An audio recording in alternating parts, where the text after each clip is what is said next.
Tayo sa loob, magmumuni-muni kasi sobrang lakas ng ulan.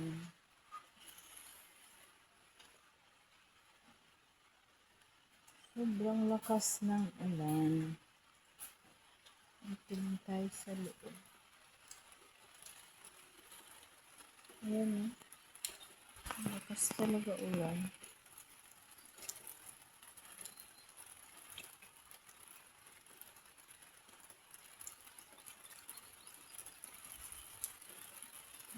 Yan, laging basa.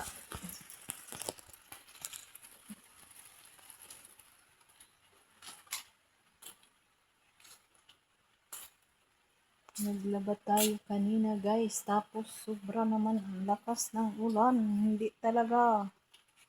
Andoon, nakasampay sa rest house. Pag-jacket talaga ako kasi sobrang lamig.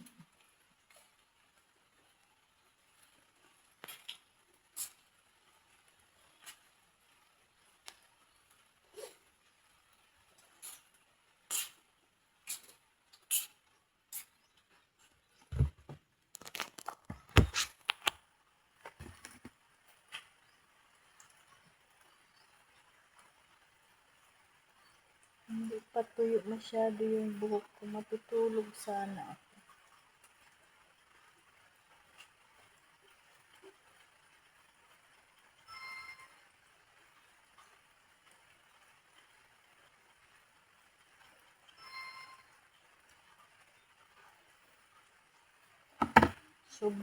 Sobrang laki na talaga na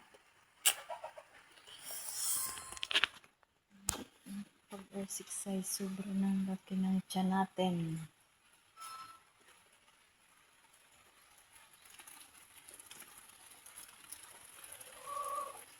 Nung pumunta kami guys sa Legazpi, sobra talagang alon. Diyos ko. Sobrang hilo ko nung pumunta kami sa Legazpi kasi sobrang alon. Tapos, nagmamadali kami guys pauwi ng anak ko.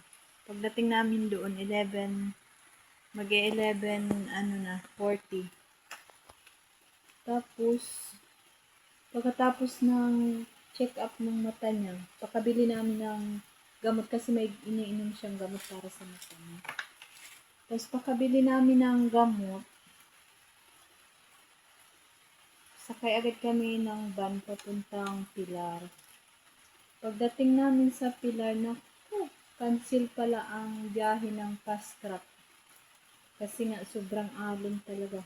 Hindi daw kakayanin ng fast track pag nagbiyahe pa. Tapos, merong barko. Yung roro na barko. Doon kami nakasakay. Sa roro na barko. Mabuti na lang, 8 ang alis ng roro na barko. So, sobrang dami namin na nag-aantay. Umalis ng 4:40. Tapos, nakarating kami dito sa Masbate. Pero maalon pa din kahit barko yung sinakyan namin. Malaking barko. Diyos ko, sobrang alon pa rin. Maalon talaga. Tapos, nakarating kami ng Masbate, 8:40 na 8:40 o 8:35 ng gabi. Gusto pero grabing pasalamat namin na talaga kami kasi sobrang alon. Gusto ko grabe. Nakakatakot. Tapos ang hilo ko guys hanggang kagahapon grabe ang hilo pa rin ako. Hindi ko maintindihan sa biyahe. Kasi yung barko na sinakyan namin, gumaganyan talaga.